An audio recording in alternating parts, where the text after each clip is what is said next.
তার মানে কি আপনার জীবন ঝুঁকিতে আছে ভবিষ্যতে?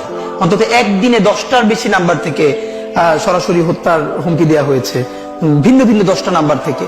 সেই 10টা নাম্বার সহ শাহবাগ থানায় জিডি করেছি, এরপর থেকে আর এর কোনো ইমপ্রুভমেন্ট পাই নাই। তো এটা আপনারা আবার অনেকে মিডিয়া বলবে যে তাহলে আপনি জিডি করেন নাই কেন, এই জন্য করে রাখা। কিন্তু এই জিডি বা কোনো কিছু আমাদেরকে সুরক্ষা দেবে সেটা আমরা মনে করি না। এবং এই জন্য আমি বলেছি আজকে যদি আমাকে হত্যা করা হয়, যে কোনো মুহূর্তে করা হতে পারে। আমি আমার বন্ধুদেরকে ইনকিলাব কালচারাল সেন্টারে সেদিনকে আমরা সবাই বসে বলেছি যে আল্লাহ যদি আমাকে আগে নিয়ে যায় তারপর তোমাদের করণীয় কি।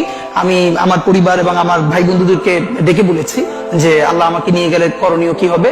বরং আমি আমার পরিবারকে বলেছি যে আমার সন্তানের এখন বয়স 7 মাস, আল্লাহ আমাকে নিয়ে গেলে ওকে যেন ওভাবে প্রস্তুত করা হয় যে এই দখলদারিত্বের বিরুদ্ধে লড়তে হবে।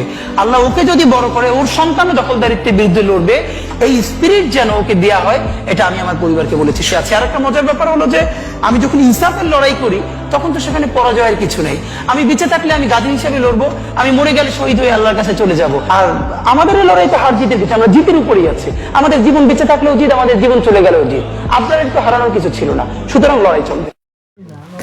হাদি ভাইয়ের বক্তব্য হিসেবে এটাই বুঝতে পারছি যে উনি আগে থেকে বুঝতে পারছেন আর কি, যে ওনার সময় বেশি নাই।